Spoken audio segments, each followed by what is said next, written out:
Penerimaan peserta didik baru SD dan SMP di 4 Lawang dimulai. Berikut mekanismenya. Menjelang akhir tahun ajaran 2021-2022, sejumlah sekolah di Kabupaten 4 Lawang menyatakan telah siap menggelar penerimaan peserta didik baru atau PPDB pada Selasa 31 Mei 2022.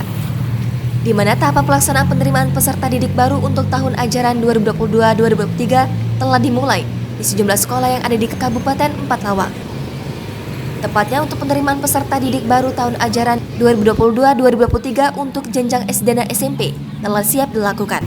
Hal tersebut dipastikan di mana pihak-pihak sekolah telah menyatakan kesiapannya. Selain itu, telah ada juga yang menerima berkas kelengkapan calon siswa dan siswi sejak 28 Mei 2022. Iskandar, Ketua Panitia PPDB SD Negeri 8 Tebing Tinggi mengatakan, di SD Negeri 8 untuk sistem penerimaan PPDB-nya, pihaknya telah menyiapkan pendaftaran sistem online secara daring dan formulir secara luring. Untuk presentase penerimaan peserta didik melalui jalur zonasi diwajibkan menerima 70% peserta didik. Kemudian prestasi diwajibkan menerima peserta didik 20%, afirmasi diwajibkan menerima 15%, serta psikologi diwajibkan 5%.